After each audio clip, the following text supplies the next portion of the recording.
Hey, and welcome. Have you ever found yourself in the middle of a huge fight over something, well, something tiny like the dishes, and you just stop and wonder, how on earth did we get here? It's something we all go through, right? Where this tiny little spark just explodes into a massive fire. Today, we're going to dive deep into the anatomy of those arguments to figure out what's really fueling the flame. And this quote, it absolutely nails it. So often, the thing we think we're fighting about, the schedule, a forgotten errand, the dishes, that's just the tip of the iceberg. The real battle is happening way down below the surface, and it's being driven by a powerful emotional reaction that has almost nothing to do with what's actually going on. You see, our emotions, they're kind of like the silent architects of our relationships. They're what build the foundations of intimacy and trust. But when we don't understand them, they can cause us to react on impulse. And that's when we start seeing cracks in that foundation, damaging the very bond we have with our partner. So the trick here is to start looking at our emotions in a totally new way. They aren't just these random, chaotic impulses that take over. Think of them more like internal signals, kind of like the dashboard in your car. They're there to guide our responses and our decisions. Frustration, joy, insecurity, they're all just little data points telling us something important about what's happening inside. And that right there is what we call emotional awareness. It's the practice, and yeah, it takes practice, of just noticing and naming your feelings as they're happening. When you can do that, you create this little gap, this space between the feeling and what you do next.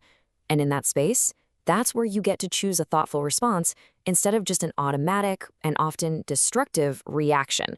It's honestly the key to having much deeper, more meaningful conversations. When you do this, it's a huge personal shift.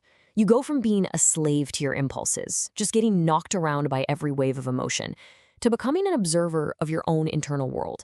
And once you can just observe your emotions, they stop being this source of conflict and actually become this incredible tool for your own personal growth. Okay, so this leads us to a really, really important piece of the puzzle, identifying our triggers.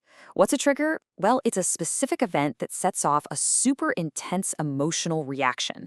And almost always, these triggers have deep roots, usually connected to old wounds from our childhood or maybe past relationships. Okay, let's take a look at a really common example. Mira feels this intense wave of hurt and anger when her partner, Raj, forgets to say thanks for something she did around the house. Now, for him, it's just a small thing he forgot, but for her, it triggers this deep-seated feeling of being completely unappreciated, which comes from a childhood where her efforts were pretty much ignored. The reaction is huge because it's not really about this one moment. Or how about Arjun? Whenever his partner Priya brings up their budget, he immediately gets defensive and just tenses up. So why does he do that? Because as a kid, he saw his parents have constant, super stressful arguments about money. So now, any talk about finances, no matter how calm, triggers all that old anxiety and conflict for him. And a triggered response isn't always some big explosion. For someone like Neha, the second an argument starts, she just shuts down, goes completely silent. This isn't some calculated move to annoy her partner. It's this automatic survival mode she learned as a kid to avoid getting in trouble. The trigger is conflict, and her old survival strategy is to just disappear. Now listen to this, because your body, it's an incredible alarm system. A lot of the time, it knows you've been triggered before your brain even catches up. So you gotta pay attention to these internal alarms. Feel your heart start pounding, your fists clench up. Is there a sudden tightness in your chest? These physical signs are your body screaming, hey, warning, a trigger just got activated. Okay, so you feel it. You know you've been triggered. Now what? Well, the goal is to shift from that automatic, reactive state into a thoughtful, responsive one. It's all about taking back the controls from the trigger and choosing how you actually want to handle the situation. The most powerful tool you have in that moment, and it's so simple, is the pause. Seriously, it's a game changer. First, just acknowledge the feeling. Tell yourself, okay, I'm feeling that tightness in my chest. Then, physically interrupt the reaction. Count to 10, take a few slow, deep breaths. This simple act gives your rational brain a chance to catch up with your emotional. Once you've paused, you can change how you say things. Instead of launching into a blaming you statement, which, let's be honest, just puts the other person on the defensive immediately, you can try an I statement. Just look at the difference here. You never listen. I mean, that's just an attack, right? But I feel hurt when I don't feel heard. That's you expressing your own experience. It invites empathy instead of making the fight worse. Let's see how this actually works. Take Pooja. She used to get absolutely furious when Amit forgot to call when he was running late. It would trigger her feelings of being unimportant.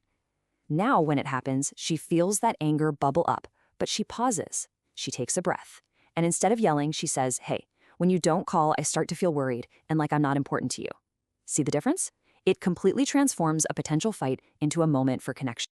Look, getting good at this isn't just about understanding the idea. It's about practice. It's just like building any other muscle.